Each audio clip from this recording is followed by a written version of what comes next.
Dave Filoni and Jon Favreau did not waste a lot of time with episode 1 of the Book of Boba Fett. In it, immediately, we got to see a vision from Boba of how he actually escaped the Sarlacc Pit. It's a question that has been awaiting an answer for a long time, now that Disney has bought Star Wars and everything afterwards became canon. In Legends, we actually know how Boba Fett got out of the Sarlacc Pit, who helped him, and so forth. It's a very interesting and intriguing story, but in canon, as I said, there was no actual telling of how Boba Fett got out. Well, we finally have an answer in episode 1 of the Book of Boba Fett, and suddenly we got to see also a reveal that Boba Fett was inside there with a Stormtrooper as well, who had died along the beast's digestive tract and was just laying there dead for the benefit, of course, of Boba Fett. And ever since I saw this Stormtrooper, I got an immediate question in my mind that I think I finally got an answer to, and that is, why is there a Stormtrooper inside the Sarlacc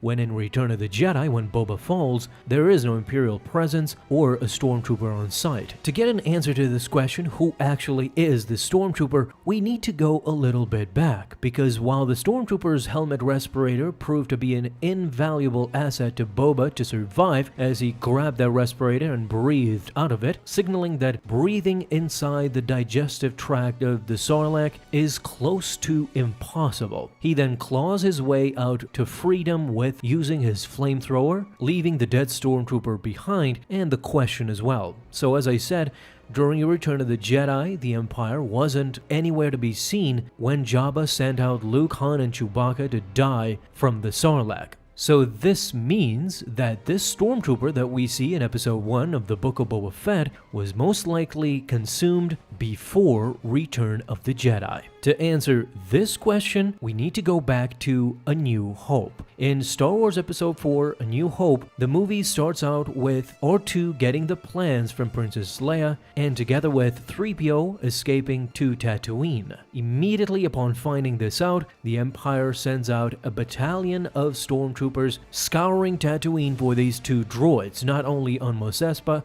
but on the Dune Sea as well. As we can see in this clip, we even find out that the Stormtroopers had made it to Tusken Raider territory, because Luke and Obi-Wan come across a Jawa sandcrawler that had recovered R2 and 3PO after their escape pod landed on the surface of Tatooine. Upon discovering that the Jawas had been all shot and killed, Obi-Wan revealed to Luke that the Tusken Raiders were not the one responsible, despite the appearance that it actually was the Sand People. Obi-Wan goes on to reveal even further that the tracks are side by side while Tusken Raiders ride single file. And to cap it off, Obi-Wan says the blaster marks are apparently too accurate for Sand People, and that only Imperial Stormtroopers are so precise. Now, of course, I gotta sidetrack for just a quick second here and say that Obi-Wan was definitely lying through his teeth here. From a certain point of view, he was trying to persuade Luke to join him at this moment. That's why he wanted to convince him that the Imperial Stormtroopers are notorious. Because as we see throughout the movies and even in shows and TV series, Stormtroopers hardly can hit anything. And this line by Obi-Wan has been met with a lot of sarcasm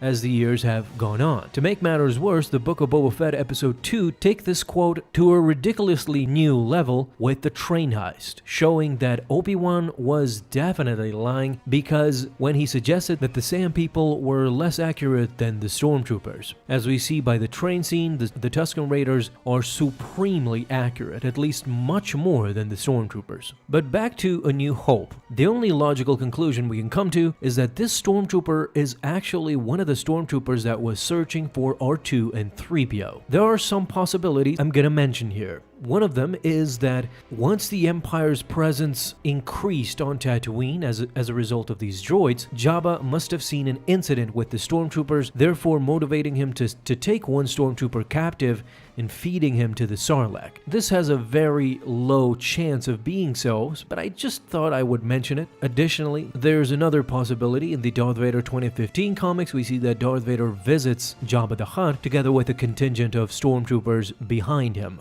One of those Stormtroopers could be in the Sarlacc, but I think what is most likely and definitively is that this unfortunate Stormtrooper may have accidentally fallen inside the Sarlacc while searching for C-3PO and R2-D2 around the Dune Sea. While not knowing the full scope of the terrain, this particular Stormtrooper was not aware that he was approaching the Great Pit of Carkoon, where the Sarlacc resides. And as we see by the movie and by the Book of Boba Fett, it is actually a pit, so you can easily fall down if you're not careful enough. Therefore, my definite conclusion to this question is that this Stormtrooper who actually saved Boba Fett in a weird happenstance, this Stormtrooper is definitely one from A New Hope that is searching for 3PO and R2. I think it definitely could be someone from the Zeta Squadron. This Stormtrooper could be a member of Zeta Squadron for sure. Many of the squadron went on to search around for the droids that were harboring the Death Star plans. The Stormtrooper holding up one of the droid parts is called Davin Felth. Now, Davin Felth and some of the Zeta Squadron went on to search around Mos Eisley. This guy, Davin Felth, was in fact inside the Mos Eisley Cantina in Legends material and around Mos Eisley as well, searching for the droids. However, some other member outside of Davin Felth and Captain Maud Tarek were the main guys of the Zeta Squadron. One of their subordinates, a regular Stormtrooper who can be seen far away over there searching for the droids, could be inside the Sarlacc. And I am definitely convinced that this guy right here inside the Sarlacc that saved Boba with his breathing apparatus was a former member of the Zeta Squadron. Of course, I would love confirmation from Dave Filoni or Jon Favreau, whoever it is. They have been known to reveal these things now and again, so confirming that this actual Stormtrooper is the one that fell into the Sarlacc and subsequently saved Boba years later, that would be just perfection. But of course, what do you guys think as well? Talk to me down below in the comments.